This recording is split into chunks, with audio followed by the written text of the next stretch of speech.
We're starting tonight with the death of a former Arkansas governor. Thanks for being here with us. I'm Alexandra Burnley. And I'm Darren Bobb. Jim Guy Tucker, the state's 43rd governor, died at the age of 81 today. He was born in Oklahoma City and raised in Arkansas. He graduated from Harvard University in 1964, got a law degree from the University of Arkansas in 1968. The family of the former governor says he died in Little Rock from complications from ulcerative colitis. Tucker's political career started in 1970. He served 2 terms as Arkansas's Attorney General before winning a seat in Congress in 1976. Then, in 1990, he announced another run for governor, but switched to the lieutenant governor's race when Bill Clinton said he would seek another term. Tucker took over as governor in December of 1991 after Clinton resigned to accept his role as U.S. president. He served the rest of President Clinton's term as governor and then was reelected to a 4-year term in 1994. However, effective at 2 p.m. today, I have turned the duties of the governor's office over to Mike Huckabee, the lieutenant governor, under the Constitution to serve as acting governor until the district court rules. In 1996, Tucker resigned from the governor's office after a jury convicted him of lying about how he used a government-backed loan. However, before he was supposed to step down, Tucker withdrew his resignation. The ensuing mayhem created confusion over who was running the state. Tucker eventually stepped down after facing threats of impeachment from then Republican Lieutenant Governor Mike Huckabee. Let no one say that today was a Republican victory, because it was not. Let no one say that it was a Democrat embarrassment, because it was not. Let today be remembered as a day which the people of Arkansas were the winners. Mike Huckabee, then lieutenant governor, was sworn into office on July 15, 1996. The day Tucker did step down, he would go on to serve as governor until 2007. In part of her statement today, Governor Sarah Huckabee Sanders, Mike's daughter, said, quote, Jim Guy was part of a generation of larger-than-life Arkansans who dominated Arkansas's political life when I was growing up and had an immeasurable impact on our state. She goes on to say, quote, our prayers are with Sarah, Anna, Buddy, the entire Tucker family, and all who knew and loved Jim Guy. Well, during his many runs for governor, Tucker traveled all across the state, including, of course, to our area. Here's former 5 News reporter Steve Voorhees as Tucker met with voters at the Northwest Arkansas Mall in 1982. This is KFSM-TV, Channel 5, Fort Smith.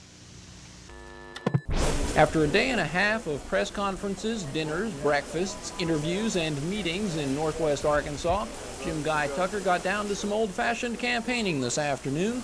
He greeted potential voters at the Northwest Arkansas Mall, shaking hands and chatting about issues great and small. During his swing through the area, Tucker has discussed economic issues and called for a quantum jump in state education, but he spent most of his time trying to convince fellow Democrats that he is the man who can beat Frank White in November. Tucker has criticized his Democratic opponent, former Governor Bill Clinton, almost as severely as he has White. But he shrugs off the suggestion that he and Clinton are fighting for their political lives. Mr. Clinton may feel that way about it. I don't think this race is about anybody's political future.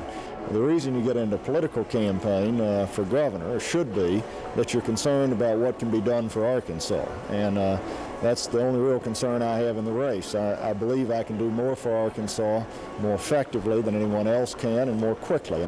Tucker has been on the campaign trail since late October. He says he's feeling good about the primary race and feels he's in touch with the people in the state. And he predicts he'll win his party's nomination on May 25th.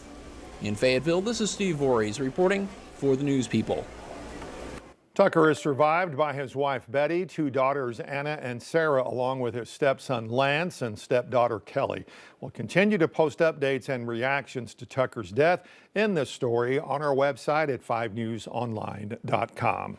Let's take you outside right now as another day of cold temperatures, especially if you were walking out to the car this morning. Joshua is in our weather center with a look ahead at what it's going to look like for a big day. We've got Valentine's Day, a lot of people going on dates, and then we have a lot of fans heading to watch the Razorbacks baseball game.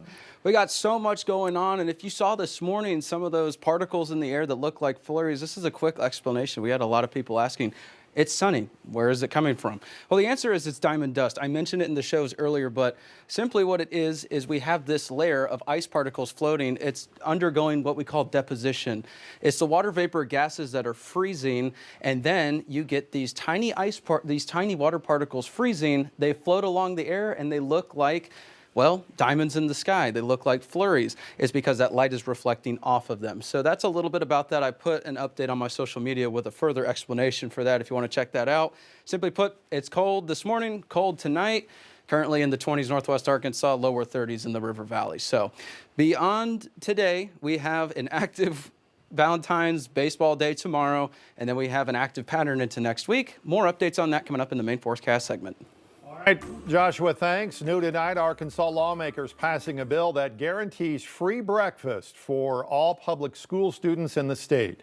It's now passed in both the House and Senate and will set aside $15 million to pay for these meals. The kid who's hungry and their stomach hurts because they didn't eat all weekend, they just lay their head down. They're not learning. They're just waiting until lunch. This bill aims to ensure that every Arkansas student gets a free breakfast, gets a meal to start their day. If the governor signs the bill, this program will start at the beginning this fall. The Arkansas House also passed a bill today that will force Arkansas public schools to have a policy keeping cell phones out of the classroom. It's now heading back to the Senate so they can approve exceptions for school devices like tablets. The organization called Our Blood Institute, which serves hospitals in the River Valley, is declaring an ongoing blood emergency. Yeah, they're saying winter weather and a big spike in flu cases has greatly impacted donor turnout and put them in a big deficit. 5 News reporter Lauren Spencer shows us how the centers are trying to play catch up and how the shortage could be very dangerous.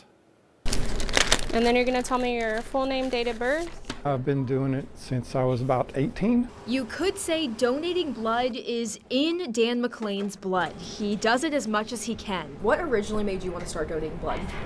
For the t-shirt. Sometimes it's for the snacks. Executive Director for Our Blood Institute Fort Smith, Danny Cervantes, says they need more people to follow in Dan's lead. They've declared a blood emergency. We've had some bad weather recently. We've had a flu outbreak that's caused a lot of donors not to be able to donate or cancel their blood drives or just cancel their donation period. And then we've had a higher usage of blood in our hospitals out there. He says this has only happened a few times in the last 5 years. You could go around the country to other blood banks and say, hey, do you have any extra blood products on the shelves for us to be able to share with each other? And right now they're going through the same thing. And then you're going to do gentle squeezes every few seconds. Their 17 donor sites are currently 2,000 units short to replenish the local blood supply, which doesn't include the 1,200 donations required daily. Right now, the Fort Smith Center is aiming for around 140 people to donate each day over the next week. Blood donations help patients being treated for chronic diseases like cancer, burns, traumatic injuries, and are also used in surgeries and organ transplants. We don't fix this problem, then yes, it could get to critical point to where some people will be denied. If the t-shirt and the snacks weren't enough, it can also benefit your health as a donor. A 2022 study published in JAMA Network Open found that donating blood reduces PFAs or forever chemicals in your body. And when you're donating, you're saving up to 3 lives. 1 hour of your time can make the world of difference to somebody else. I have extra and I'll make more. Why not? In Fort Smith, covering news where you live, Lauren Spencer, 5 News. In Northwest Arkansas, Community Blood Center of the Ozarks says its blood reserves are okay right now, but they say they're encouraging people to donate, all because of the threat of winter weather next week that could cancel blood drives. Now, for a list of centers and the hours, you can visit our website at 5newsonline.com. Keytronic, a clean tech manufacturing company, is setting up shop in Springdale and bringing 400 new jobs along with them. The company plans to invest more than $28 million into a new facility over the next 5 years. Keytronic says the available opportunities will range between professional administrative staff, assembly, warehousing, manufacturing, and quality and engineering technicians. This news comes after the Cargill poultry plant in Springdale shared it will close in August and lay off 1,100 workers. We're continuing to move forward. Our unemployment is the lowest in the state, and job creation continues to rise. So hopefully, with everybody's help and some time before those folks actually have to lose their jobs, there'll be plenty of opportunities for them to choose from to find new employment. The Springdale Chamber of Commerce expects the 300,000 square foot site to be up and running by July. Robert F. Kennedy Jr. sworn in today as the nation's Health and Human Services Secretary. Senate confirmed him earlier today with a vote of 52 to 48 along party lines. Mitch McConnell was the only Republican to vote against that confirmation. Now, the president also signing more executive orders today, including on reciprocal tariffs. Erica Brown is on Capitol Hill now with the latest on that and meetings planned to try to end the Russian-Ukraine war. President Trump showed off the executive order he signed that will determine reciprocal tariffs on U.S. trade partners. It's a beautiful, simple system, and we don't have to worry about, gee, we're charging too much or too little. The executive order will charge countries the same tariffs they levy on the U.S. That could cause already high prices to rise. Economists have said, time and time again that tariffs do end up being a bit of a short-term and potentially long-term effect on things like inflation. And obviously that affects price levels that we see on the consumer level. India's prime minister paid a visit to the White House Thursday for a meeting with the president. Thank you very much. It's a great honor to have Prime Minister Modi of India.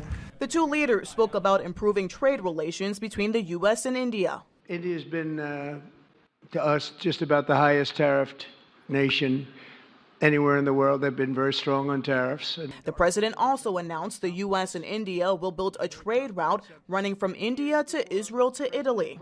In an evening press conference at the White House, President Trump discussed the negotiations that will be led by the U.S. to end the war with Russia and Ukraine. I think we're going to be able to do something. I think we're going to be able to make a deal.